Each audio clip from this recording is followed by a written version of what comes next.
Bonjour Christophe Reynaud. Bonjour. Vous êtes le dirigeant de Technicolor Peinture, entreprise spécialisée dans les travaux de peinture intérieure, extérieure et façade. Technicolor Peinture est une entreprise que vous avez reprise.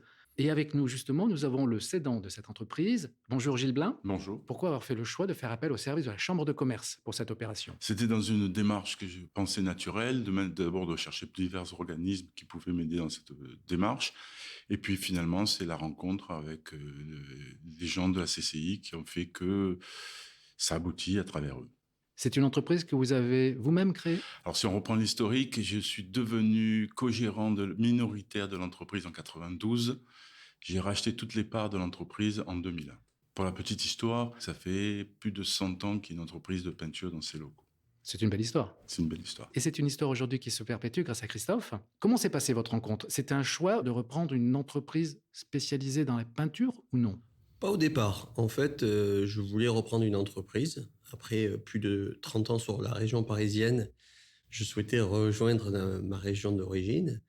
Et donc, j'ai cherché à reprendre naturellement une entreprise dans le secteur du bâtiment, plutôt la partie seconde œuvre. On s'est rencontrés assez vite au mois de janvier pour conclure au mois d'août. C'est pour vous dire quand même que le processus est assez long. Mais voilà, il est constructif. Tant qu'il est long mais constructif, j'allais dire, c'est quelque chose qui va dans le bon sens. Et pourquoi aussi ce choix d'avoir fait appel à la Chambre de commerce dans cette démarche? J'ai identifié plusieurs organismes qui pouvaient m'accompagner, m'aider dans cette démarche. Et il se trouve que le contact avec la conseillère a été aussi très important et très positif. Ça vous permet de vous rassurer aussi. Donc ça a été une première étape. La deuxième étape, ça a été le fait d'identifier assez vite des entreprises potentielles intéressantes dans ce que je m'étais fixé comme objectif de recherche, y compris au niveau du chiffre d'affaires, au niveau du montant de rachat.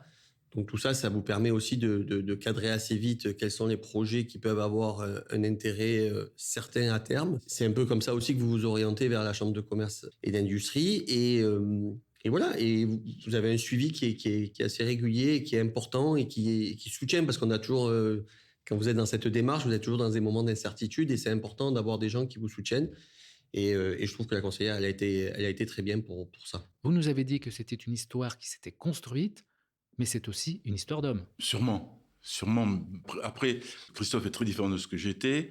Et là, il a sa façon d'envisager l'avenir. Oui, comme le disait Gilles, on a aussi des manières d'appréhender maintenant la vision ou en tout cas l'entreprise de manière différente. Mais ce qui est important, c'est que on prenne le temps, et c'est ce qu'on est en train de faire, de s'assurer que ce que j'ai envie de donner comme impulsion à l'entreprise n'est pas complètement décalé et que Gilles puisse aussi me donner son point de vue de temps en temps. Et voilà, j'écoute ce que me dit Gilles. Il y a des choses que je prends en considération, d'autres je prends mes responsabilités maintenant. Ça fait aussi partie du rôle du dirigeant.